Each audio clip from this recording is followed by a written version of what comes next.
Даяанчилж биш, бадарчилж биш, зүгээр л эр биеийн хиймэрэг сэргээж, эрх дураараа нь сэлгүүцэх гэж аглаг тайгийн эзэн болсон зэрлэг цамбын тухай өгүүлсв. Түүнд үнэндээ хүн алж хүрээ талсан мэт хүмүүний аж төрлөөс ийхүү холдох ямар шаардлага байваа. 1840-од оны үед Дүшэйтхан аймгийн Дайчин ван Ханд дөржин эцэг Амбан вангийн үед тус хошууны нэг айл харуулын албанд тушаагдж төмөрөн химээ хилийн бомбтод нүүн очиж гэр харуулын албан өртөөний үүрэг гүйцэтгэх болжээ. Тэр айл цамб химээ хөлчөр чирэг өсөглүүн бор бандтай байж энэ банд хар багаасаа л ан авд хорхоосч буу шийдэн мөрөвчлсөөр 3-4 хоногоор алга болчихдог сонин ариншинтай. Одоогийнхоор бол уул хатаар тэнэх гаж донтойж гэж хэлж болохоор чөтгөр шиг сэргэлэн хүү байж. Тэгээд нэг л өдөр бүх насаараа хоригдох ял аваад өөрд явчихсан мэт гэв гинтэл хил сураггүй тагжиг болчихжээ. Тэрбэр хантай нурууны арын зилүүд бод уул хатаар явсан анчин гөрүүчин хүмүүстэй хаяа нэг тааралдах боловч олон таван үг ярьдаггүй. Оршин байгаа газараа хилдэггүй байж. Күнтэй нийлэх дургүй, үсгэцэх нь ургаж сагсайсан, зүс царай нь гандаж хөхөрсөн, ангийн арьсан навсархай хувцастай. Айш аврын ширүүн дүртэй учир түүнтэй таарлцсан химгойж хэрдхийн зочиж бушуухан зайлж оддог болжээ. Жохом энэ л үүднээс түүнийг зэрлэг цамгийг болсон бөгөөд хүн амтан айлган сүрдүүлж алж хятснаар зэрлэг химээ хочийг авсангүй. Эдэр залуугийн ааг омог эрэмгийн чадлынхаа хүчээр эзгүй хэр хөндлөн гулд хэрэн тэнэгч энэ нэр агнсан ангийнхаа мах арьс үсийг ахайгүний лувсан хайтмын хошуу хүрээний ламнар болон хятад фүүсэнд өгч хэрэгцээ зүйлэн авдаг байжээ. Хаяа бас шилийн сайн ирийн жамаар хазаар гүйлэх дурн хөдөлж ноёд баядын адуунаас хамгийн сайхан хурц түргэн мордыг бугуйлдаж бариад аваад явчихна. Зэрлэг цамб хантай нурууны ард талд байх мойдой химээх бартай ихтэй уулын оройд бүдүүн модоор зааж барьсан гүнзэнд хөлөг мортойгон хамт багтаж орогнон эдэр юусын хүтэн засан шуурга халуун зуны үд ширүүн борооны солигдмол үзэгдлийг ажиглан бодонгийн дөрөн өндөр бугын борц тараг айргаар хооллоо зогсохгүй урд зүгийн хатуухан дарсыг луун хэтэ варнаас тонгоолгоод хүд хүд залгилж суудаг байсан гэдэг. Ёстой л эр хүний жаргал эзгүүхээр гээчийг бодит амьдрал дээр төгс хэрэгжүүлдэг байсан бололтой. Гэхдээ эр хүний жаргал цэнгэл зөвхөн идэж уух, өмсөж зүүх, эдэлж хэрэглэх төдийхнөр хязгаарлагдахгүй. Өсгөө хүнтэй ингэр зөрүүлэх нь эр хүний амсах ёстой жаргалын нэг өнөөсөө мөн. Цаашлаад үрийн зулаа үнэрлэх нь дээдийн дээд жаргалаа. Зэрлэг цам өвөнийгч бас тойрч гарсангүй. Түүний хүлэг морттойгоо хамт багтдаг оромж нь нар сарны гэрэл чөлөөтэй нэвтэрдэг гэгэвчтэй. Мануул шилүүсний арьсаар өвч бүрэн доторлсон тансаг бүнз байхагаад баавган арьсан гудас давхарлан дэвсэж азарган чоны арьс зүүж хийсэн хар сортой хүнжил нөмөрдөг байжээ.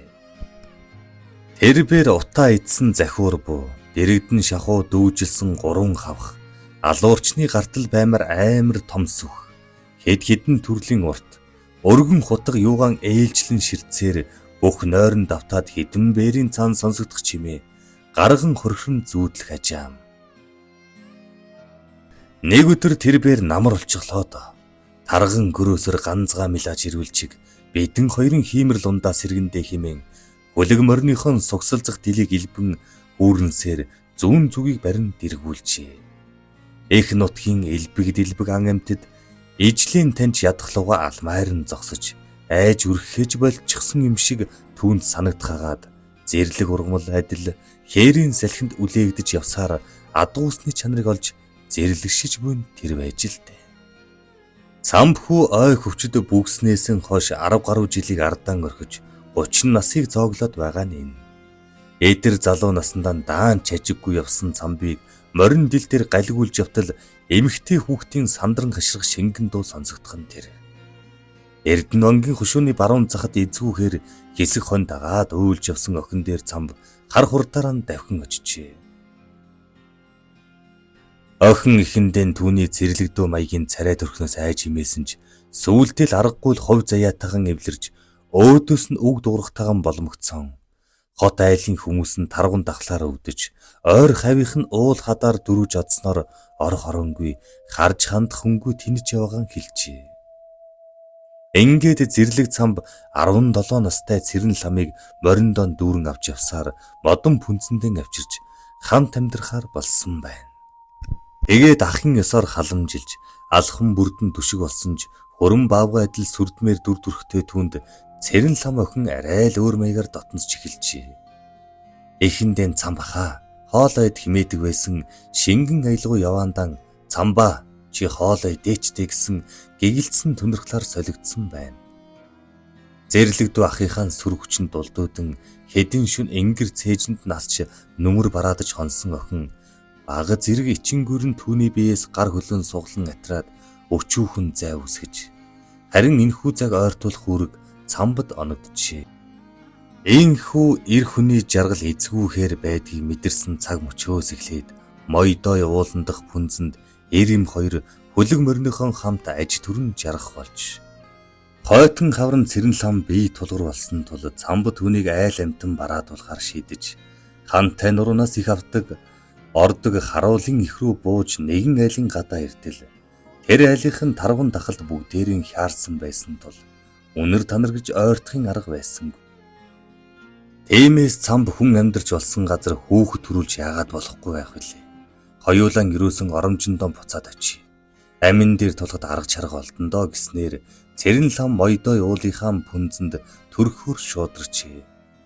Хөдөлгүй тэр хүү төрүүлж зэрлэг цамбч нялх хүүхэд гардан авч эцэг болсноор уулын амьдралаа орхиж олон түмнээ бараатахар шийдсэн байна. Цамб цэрэн лам хоёр моёдой уулын пүнзэнд төрсөн хүүдэн дондог химээх нэр хайрлсан бөгөөд энэ хүү хожим ёстой л эр бяран тэгширсэн сайхан ир болж долоон хошуу даншхийн наадамд барилдаад начин цол хүртэж даншхийн начин цамбын дондог гэж нэг хэсэгтэл дуудуулжээ.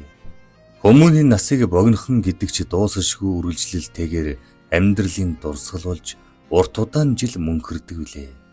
Зэрлэг цамб хэдийгээр залуу зандан насаан ой хөвчөд ганцаардвал байдалтай өнгөрөөсөн ч энэхүү гайхалт хүмүүний үр удам өсчүртсээр өнөө цагтаа золгосон байх бөгөөд цамбын аж охин дондгийн дунжи 1980-ад оны үед Булган аймгийн хишиг өндөр суманд амьдарч байгаад 1995 оноос үр хүүхдийн дагаад аймгийн төв бараадах болжээ.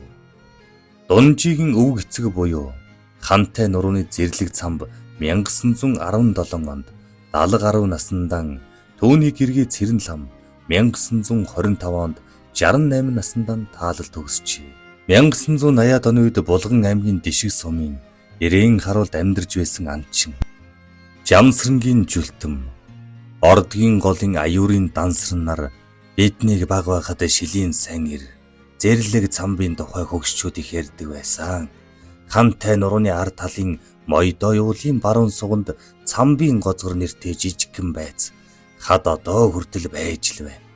Дээр үед энд морь хүн илбэг багтахуйц томоохон пүнз байсан гэдэг. Дэгтэл нуглаа завхарлын үед шатааж устгасан байгаа юм. Дотоод ямныхан сүм хийдэг галдан шатаахын хажуугаар нутгийн ардын шүтэн болсон шэлийн сайн ирсэн оромжийн хүртэл устгаж байсан мөнж тоогүй яа гэж халагладаг байжээ.